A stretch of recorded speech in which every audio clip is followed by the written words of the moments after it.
Esther chapitre 10, il est écrit, le roi Assuérus imposa un tribut au pays et aux îles de la mer. Tous les faits concernant sa puissance et ses exploits et les détails sur la grandeur à laquelle le roi éleva Mardochée ne sont-ils pas écrits dans le livre des chroniques des rois des Mèdes et des Perses? Car le juif Mardochée était le premier après le roi Assuérus, considéré parmi les Juifs et aimé de la multitude de ses frères. Il rechercha le bien de son peuple et parla pour le bonheur de toute sa race. Amen. Voilà donc le message, le texte que nous lisons ce matin. Et le titre que nous donnons au message de ce matin, c'est la gloire que Dieu a donnée à Mardochée auprès du roi Assuérus. Si nous prenons les notes, c'est ça. Voyez, la gloire que Dieu a donnée à Mardochée auprès du roi Assuérus. Et comme je disais au départ, voyez, nous sommes arrivés à la fin de cette étude et je pense que le Seigneur a béni abondamment cette étude dans nos cœurs. Toutefois, nous devons continuer d'étudier, de méditer là-dessus, parce que nous n'osons pas dire que nous avons tout dit, puisque la parole de Dieu est infinie. Elle est infinie. Alors, la première des choses que je voudrais qu'on voit ce matin, avant de parler même de la gloire de Mardochée telle qu'elle se révèle dans ce texte, c'est au premier verset où il est dit, n'est-ce pas, le roi Assuérus imposa un tribut au pays et aux îles de la mer. Donc nous allons parler du tribut que le roi Assuérus a imposé au pays et aux îles. Et un tribut, c'est quoi? Un tribut, c'est une contribution, n'est-ce pas, qu'un peuple impose à un autre peuple qu'il a vaincu en guerre comme signe de dépendance. Comme signe de dépendance. Vous voyez, c'est une sorte de taxe qu'un peuple dominé paye périodiquement au peuple qui le domine pour éviter d'être constamment attaqué et pillé, ou même en guise de protection contre un autre peuple plus fort. Vous voyez, c'est ça le tribut. Ça veut dire que si nous pouvons prendre un exemple, je vais en guerre contre William et je le domine, alors je le soumets à me payer périodiquement, soit chaque mois, soit chaque année, de me payer telle somme, ou bien de m'apporter telle quantité telle quantité de tels matériaux, des matériaux précieux comme de l'or, du diamant ou bien quoi. Bon, donc c'est ainsi. Ou parfois même encore, je peux imposer un tribut à William parce qu'il craint Papa Léopold, qui est plus fort que lui. Pour que Papa Léopold ne vienne pas, n'est-ce pas, l'attaquer, William me paye un tribut pour que chaque fois que Papa Léopold se lève, c'est moi qui vais à la rencontre de Papa Léopold pour défendre William. Et n'est-ce pas, c'est comme ça. Donc, c'est ça le tribut.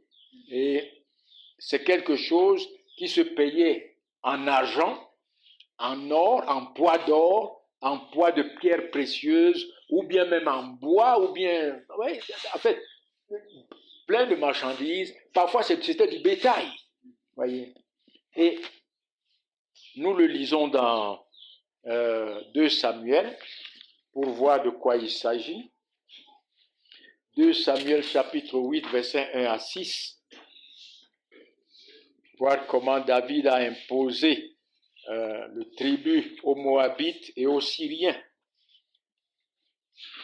Il est écrit dans 2 Samuel chapitre 8, versets 1 à 6, il dit, Après cela, David battit les Philistins et les humilia. Et il enleva de la main des Philistins les reines de leur capitale. Il battit les Moabites et les mesura avec un cordeau en les faisant coucher par terre. Il en mesura 2 cordeaux pour les livrer à la mort et un plein cordeau pour leur laisser la vie. Et les Moabites furent assujettis à David et lui payèrent un tribut. Voyez donc, comme il leur a fait grâce, au lieu de les tuer, il leur a laissé la vie, alors il fallait maintenant qu'il lui paye, et il leur a imposé un tribut. Verset 3, David bâtit Hadadézer, fils de Rehob, roi de Soba, lorsqu'il alla rebâtir sa domination sur le fleuve de l'Euphrate. David lui prit 1700 cavaliers et 20 000 hommes de pied. Il coupa les jarrets à tous les chevaux de trait et ne conserva que 100 attelage. Les Syriens de Damas vinrent au secours d'Hadadézer, roi de Soba, et David battit 22 000 Syriens. David mit des garnisons dans la Syrie de Damas, et les Syriens furent assujettis à David et lui payèrent un tribut. Voilà, n'est-ce pas, comment est-ce que cela se passait? Nous lisons encore dans 2 Rois. Voilà ce que c'est que le tribut. Dans 2 Rois chapitre 3 et le verset 4, il est écrit « Mécha, roi de Moab, possédait des troupeaux et il payait au roi d'Israël un tribut de 100 000 agneaux et de 100 000 béliers avec leur laine. Avec leur laine. » Oui. Et à la mort d'Akab, le roi de Moab se révolta contre le roi d'Israël. Bon, nous nous arrêtons là. Et dans 2 Rois 17, donc comme je disais que le tribut se payait soit en poids d'argent ou en or, en bétail, en fait, tout ce que les rois choisissaient pour leur intérêt, en fait, selon les besoins de leurs besoins. C'est ainsi qu'ils imposaient. 2 Rois 17, verset 3 à 4, il est écrit, d'abord verset 2, verset 1, la 12e année d'Akaz, roi de Juda, Osée, fils d'Éla, régna sur Israël à Samarie. Il régna 9 ans, et il fit ce qui est mal aux yeux de l'Éternel, non pas toutefois comme les rois d'Israël qui avaient été avant lui. Salmanasar, roi d'Assyrie, monta contre lui, et Osée lui fut assujetti et lui paya un tribut. Mais le roi d'Assyrie découvrit une conspiration chez Osée, qui avait envoyé des messagers à So, roi d'Égypte, et qui ne payait plus annuellement le tribut du roi d'Assyrie. Le roi d'Assyrie le fit enfermer et enchaîné dans une prison. Dans une prison. Voilà. Donc, voilà comment les uns assujettissaient les autres au tribut lorsqu'ils les gagnaient en guerre, lorsqu'ils étaient victorieux d'eux en guerre. Ou bien, c'était parfois pour se protéger d'un autre ennemi. Donc, voilà donc le tribut que nous voyons le roi Assuérus imposer au pays et aux îles. Et ce que nous voulons voir là, ce que je veux vous amener à voir là, c'est que de même, n'est-ce pas, nous-mêmes qui sommes là ce matin, par nature, nous étions des impies. Par nature, nous étions des ennemis de Dieu. Par nature, nous étions des étrangers par nature, nous étions des pécheurs. Voyez. Mais par la toute-puissante grâce de Dieu manifestée en Jésus-Christ, Dieu nous a vaincus. Est-ce que vous savez ça? Est-ce que vous savez que d'ennemis que nous étions, d'ennemis de Dieu que nous étions, par sa toute-puissante grâce, il nous a vaincus par le sang de notre Seigneur et Sauveur, Jésus-Christ. Amen. Et il nous a soumis à sa domination, il nous a soumis à son entière dépendance. Nous dépendons totalement et entièrement de lui et nous sommes soumis à la domination de notre Seigneur et Sauveur, Jésus-Christ. Il est notre roi, le roi des rois, le Seigneur des seigneurs. Il est notre sauveur, il est notre rédempteur, il est notre frère, il est notre père, il est notre ami. Mais qui étions-nous avant d'être ce que nous sommes devenus par sa grâce? Ses ennemis, pécheurs, impies, qu'il a conquis par le sang de sa croix. Et de même que le roi Assuérus ou bien les autres rois soumettaient ceux qu'ils ont vaincus au tribut, de même nous sommes, n'est-ce pas, soumis à payer un tribut à notre Seigneur et Sauveur Jésus-Christ. Nous lui payons constamment et incessamment le saint tribut de la crainte, le saint tribut de l'honneur, le saint tribut de la soumission, le saint tribut de l'obéissance, le saint tribut de l'amour, lui qui nous a aimés le premier et qui est mort sur la croix pour nous. Nous lui payons un tribut, un saint tribut d'honneur que nous lui rendons chaque jour, un saint tribut de crainte, n'est-ce pas, dont nous le craignons, nous le respectons, un saint tribut de soumission, d'obéissance, un saint tribut d'amour. Lui qui nous a aimés le premier et qui s'est donné sur la croix pour nous. Et c'est pourquoi la Bible est claire que celui qui n'aime pas le Seigneur Jésus-Christ, qu'il soit anathème. Oui, si nous ne lui donnons pas ce tribut,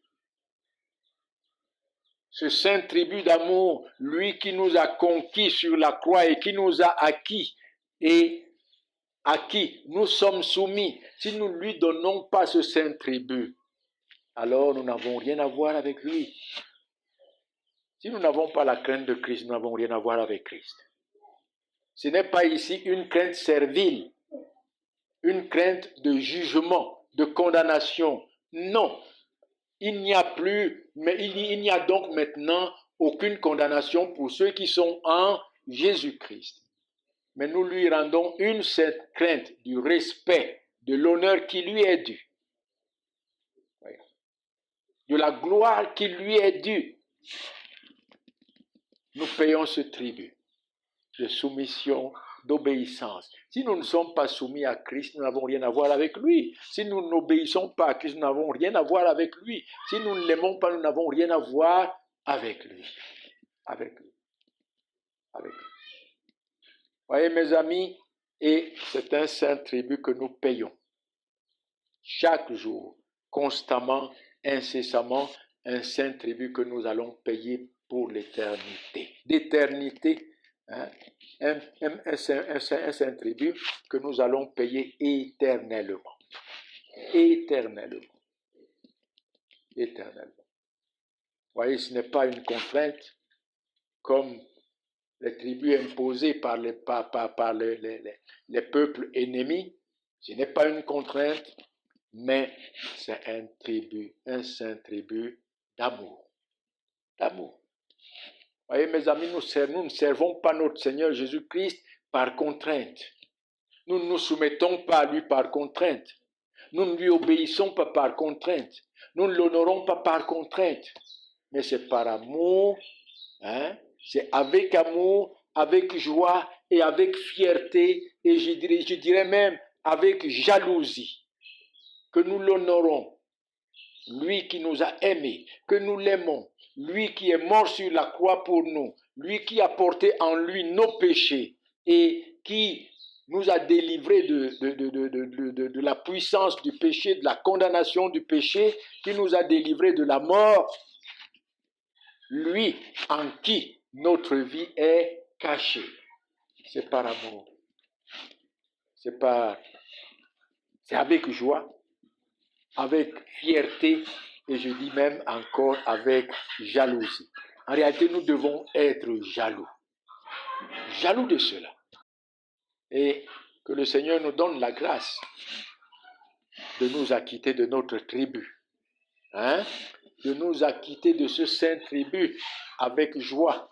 De nous acquitter de ce saint tribut avec amour. De nous acquitter de ce saint tribut avec fierté. Avec fierté. Et une deuxième chose que nous voyons dans notre texte ce matin, verset 2, il est écrit « Tous les faits concernant sa puissance et ses exploits et les détails sur la grandeur à laquelle le roi éleva Mardochée ne sont-ils pas écrits dans le livre des chroniques des rois des Mèdes et des Perses ?» Voilà ce que nous voyons là. Et là, ce que nous voyons, n'est-ce pas, c'est la grandeur, la puissance de Mardochée rapportée dans le livre des chroniques des rois des Perses et des Mèdes. Et des Mèdes. Voyez, nous l'avons dit ici. Le livre des chroniques, nous l'avons vu dans le chapitre 6. Le livre des chroniques ou bien les annales est une sorte de journal du trône. Du trône, en fait, du trône d'Assuérus, dans lequel tous les événements qui se passaient dans la cour du roi, dans la vie du roi et dans la vie du royaume sont rapportés. Et nous l'avons lu et lisons-le dans le chapitre 6, lorsque Dieu a, de manière souveraine, enlevé le sommeil au roi Assuérus. Il est écrit, chapitre 6, verset 1, « Cette nuit-là, le roi ne put pas dormir, et il se fit apporter le livre des annales, les chroniques. On les lut devant lui, devant le roi, et l'on trouva écrit que Mardochée avait révélé au sujet de Bitan et de Térec, les deux eunuques du roi, gardes du seuil, qui avaient voulu porter la main sur le roi Assuérus. Voyez, c'est là que le roi a posé la question, mais comment a-t-il été récompensé? Et on lui dit, rien. Et c'est là que le roi, n'est-ce pas, a donc souverainement, guidé par Dieu, commencé à élever Mardochée en dignité. Donc, le livre des chroniques servait comme un livre d'histoire pour rappeler certains faits, n'est-ce pas, et pour instruire les générations futures sur la vie, la gloire, la puissance, les exploits des rois passés, des rois passés. Même dans la Bible, ici, il y a le livre des chroniques des rois d'Israël. Les livres de chroniques 1 et 2. Ces livres, c'est l'histoire de tous les rois d'Israël. Lisez-les, vous allez voir. Les livres de chroniques 1 et 2. Après un roi et deux rois. Donc, c'est l'histoire des rois d'Israël, et c'est ainsi donc que ce livre de chroniques du royaume du roi Assuérus était comme ce livre d'histoire. Et comme nous voyons ici, c'est dans ce livre, n'est-ce pas, que on devait donc rappeler les faits, les hauts faits de ce juif Mardochée, qui a été le premier après le roi Assuérus. C'est là qu'on devait s'instruire de sa gloire, de sa puissance et de ses exploits de ce qu'il a fait pour le royaume et de ce qu'il a fait pour son peuple, le peuple d'Israël. Voyez mes amis, ainsi, les jeunes générations devaient s'instruire sur ce juif, de la gloire que Dieu lui a donnée dans le royaume d'Assuréus et de ce qu'il a fait pour le royaume d'Assuréus. Et en fait, nous voyons là une très belle image. Une très belle image de quoi? Une très belle image de quoi? De la Bible. Amen. Nous voyons ici une très belle image de la Bible. Elle est le livre des chroniques. Elle est le livre des chroniques. Vous voyez, la Bible, les Écritures, la parole de Dieu, elle est le livre des chroniques de Dieu. Elle nous révèle la volonté de Dieu. Elle nous instruit sur les hauts faits de Dieu dans le passé en faveur de son peuple. Voyez. Et elle est l'histoire de la rédemption en Jésus-Christ qui nous instruit sur la gloire éternelle de notre Seigneur et Sauveur Jésus-Christ, qui nous instruit, n'est-ce pas, sur la gloire éternelle du Fils de Dieu qu'il est et qui nous instruit sur la toute-puissance de notre Seigneur et Sauveur Jésus-Christ, ses perfections et sa divinité qui se lisent à travers la création, parce que c'est lui qui a créé le monde et qu'il a démontré de son vivant à travers les miracles qu'il accomplissait et particulièrement à travers sa résurrection d'entre les morts. Ouais, nous voyons à travers ces choses la divinité de Christ, la toute-puissance de Christ, les perfections éternelles et glorieuses de Christ. Elle nous instruit sur l'humilité, sur son humilité, en prenant la forme d'un serviteur, en devenant un homme, lorsque les temps furent accomplis pour venir souffrir et mourir pour le péché de son peuple.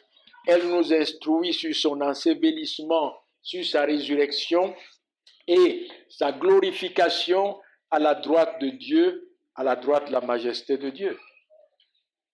La Bible nous instruit sur l'excellence, la perfection, l'efficacité de l'œuvre accomplie sur la croix par notre Seigneur et Sauveur Jésus-Christ.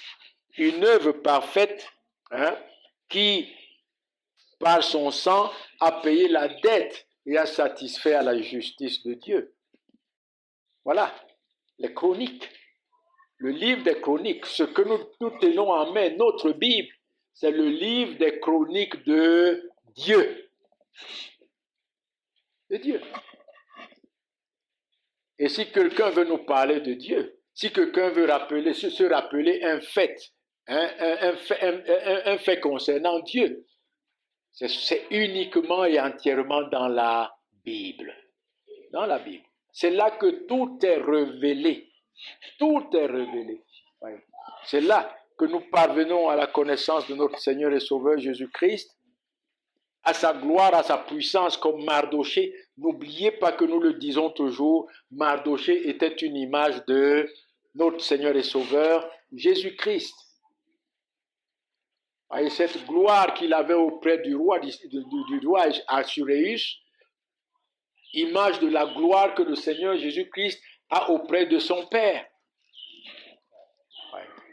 Et l'efficacité de son œuvre accomplie par sa mort sur la croix et par sa justice. Elle nous instruit sur la paix, le repos, la joie, l'assurance, la sécurité qui découle de cette justice de Christ accomplie sur la croix par sa mort. Et elle invite les élus à se reposer dans cette justice, à se reposer dans ce Christ révélé dans les Écritures et dans son œuvre accomplie sur la croix. Amen. Voilà. C'est ça le livre des chroniques. Et il n'y a pas un grand livre de chroniques qui dépasse celui-ci. Parce qu'en fait, toute l'histoire de la terre se résume dans La Bible. Dans la Bible. C'est le plus grand livre de chroniques qui existe au monde.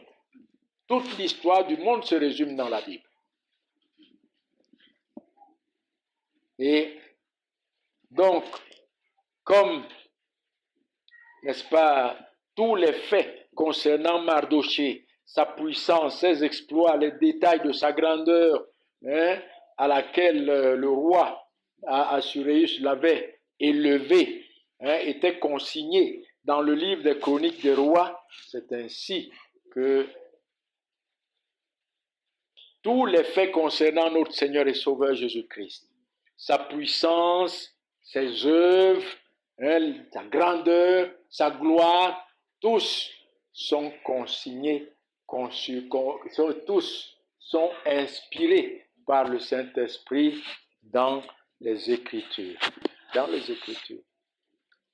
Voyez mes amis, celui qui veut parler de Dieu, en dehors de ce que Dieu, en dehors de ce que Dieu dit de lui-même ou de son Fils Jésus-Christ, ou des pécheurs, ou du salut en Christ, en dehors de ce que Dieu dit dans la Bible, ne parle pas de Dieu. Il parle en son chef. Il parle selon ses pensées. Il parle selon ses visions. Mais il ne parle pas selon le témoignage que Dieu a rendu dans le livre des Annales, les chroniques, les Écritures, sa volonté qu'il nous a révélée. Et c'est pourquoi nous tenons bien à la parole de la prophétie. Ça veut dire à ce que Dieu a révélé concernant son Fils Jésus-Christ et concernant, n'est-ce pas, l'œuvre qu'il est venu accomplir et la gloire à laquelle la gloire dans laquelle il est assis en ce moment. Et voilà donc notre livre des chroniques. C'est notre livre, il doit être notre livre de poche. Vous voyez, la Bible doit être pour nous un livre de poche. Un livre de poche. Pour élever constamment nos yeux vers le Seigneur Jésus-Christ et son œuvre accomplie pour notre salut. Une troisième et dernière chose que nous voyons, c'est la gloire de Mardochée le Juif et son amour pour son peuple. Et cela nous amène, n'est-ce pas, à la gloire de notre Seigneur Jésus-Christ et à son amour pour son peuple que nous sommes, son peuple élu. Il est écrit dans le verset 3, car le Juif Mardochée était le premier après le roi Assuérus. Et Mardochée, il est dit qu'il était le premier après le roi Assuérus, en gloire et au-dessus de tous. Et cela nous rappelle, n'est-ce pas, par exemple, Joseph en Égypte, n'est-ce pas?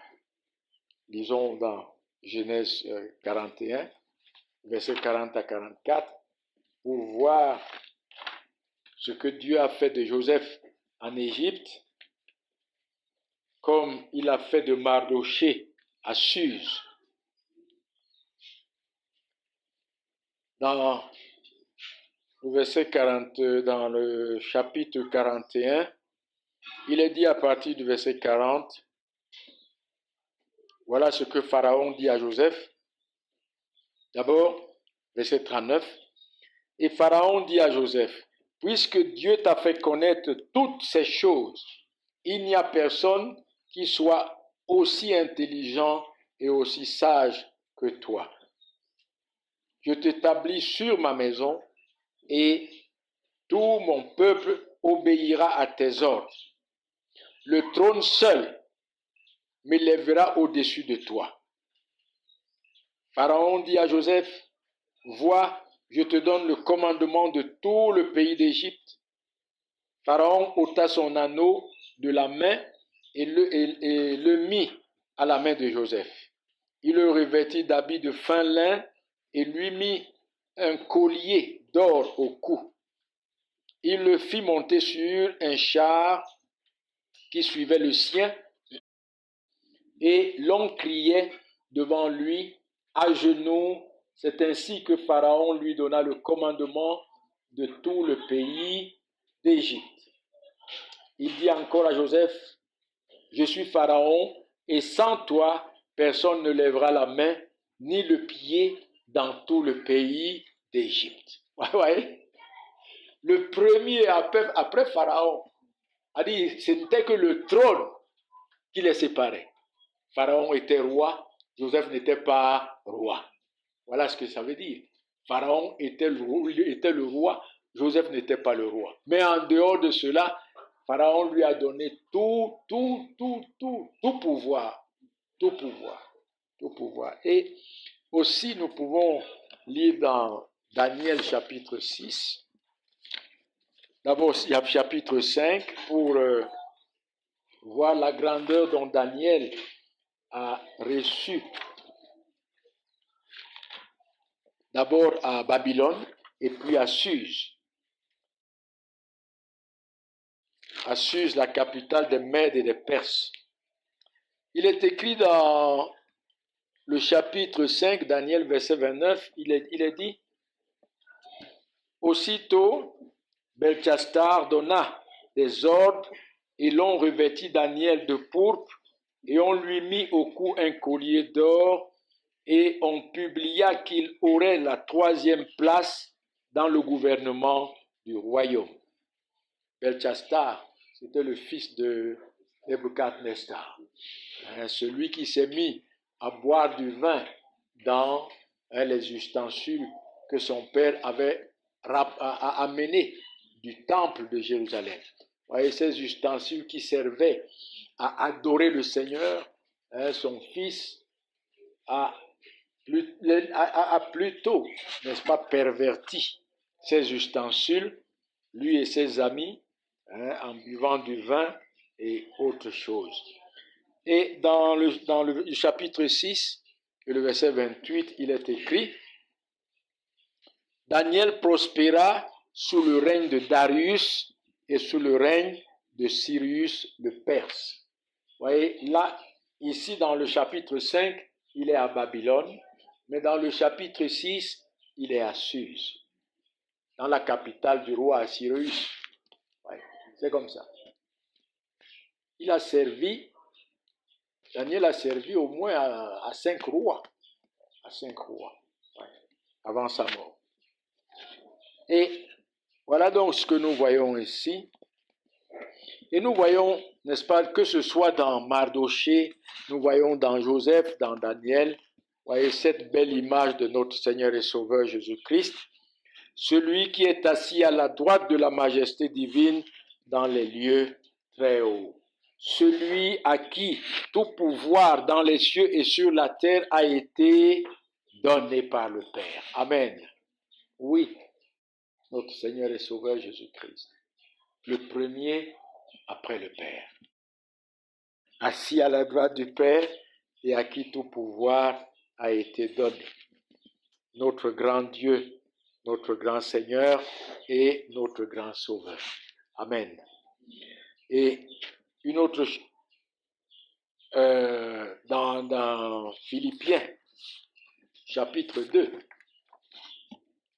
nous voyons ce que Philippiens parle de la gloire dont Dieu l'a souverainement élevé, après qu'il ait accompli la volonté de son Père en mourant pour le péché de son peuple et en payant la dette du péché de son peuple.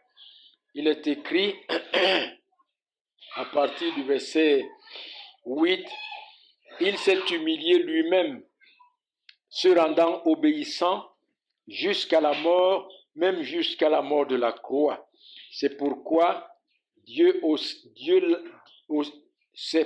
aussi Dieu l'a souverainement élevé et lui a donné le nom qui est au-dessus de tout nom, afin qu'au nom de Jésus, tout genou fléchisse dans les cieux et sur la terre et sous la terre, et que toute langue confesse que Jésus est Seigneur, à la gloire de Dieu le Père.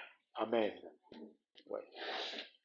Ça veut dire qu'il est Seigneur comme Dieu le Père. N'oubliez pas, Dieu le Père, Dieu le Fils, Dieu le Saint-Esprit, un seul Dieu. De même nature et égaux. Égaux en tout. Égaux. Les 3 personnes sont égales en tout. Les 3 personnes sont de même nature. Sont égales en tout. Et voilà notre Seigneur et Sauveur Jésus-Christ. Et nous sommes les premiers, n'est-ce pas, à fléchir le genou devant la grandeur de ce Dieu, nous, à qui il s'est révélé, nous à qui il a révélé sa gloire, nous à qui il a révélé sa grâce, sa surabondante grâce et son grand amour dont il nous a aimés en prenant notre place sur la croix pour notre péché et en nous sauvant de la condamnation de ce péché et de la mort. Nous sommes les premiers à fléchir le genou, nous sommes les premiers à confesser, n'est-ce pas, la gloire de notre Seigneur et Sauveur Jésus-Christ. Nous sommes les premiers. Et ça, c'est notre vie en fait. C'est notre vie. Ce n'est pas quelque chose que nous faisons simplement une fois, mais nous sommes constamment genoux fléchis devant notre Seigneur. Même lorsque nous travaillons, même lorsque nous marchons, mais c'est une attitude.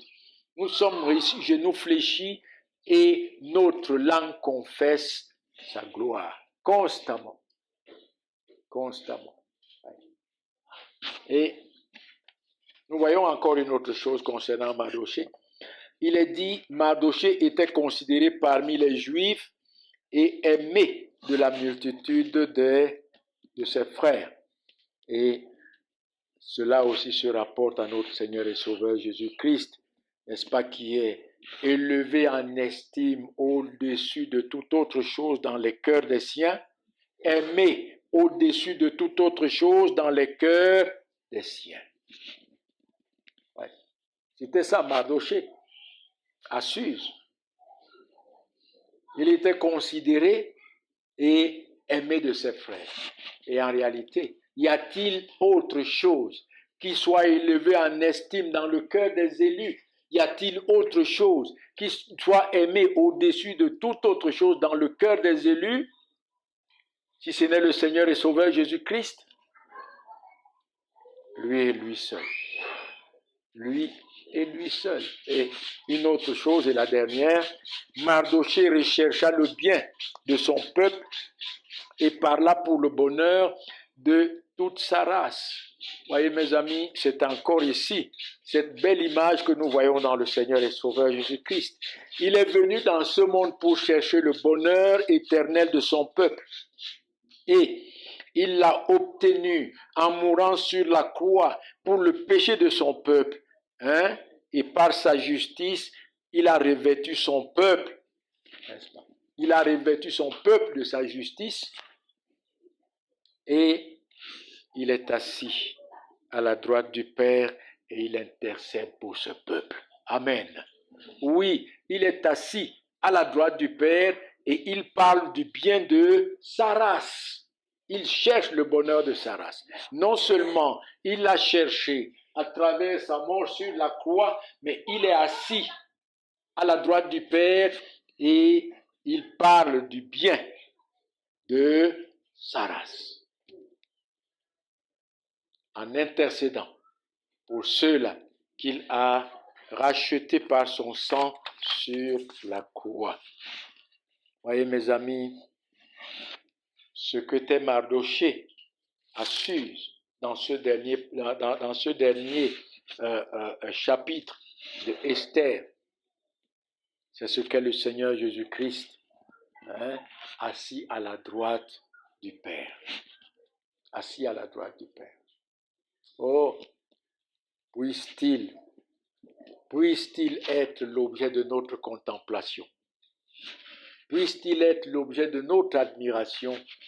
Et puisse-t-il être notre joie, notre paix, notre assurance et notre repos? Amen.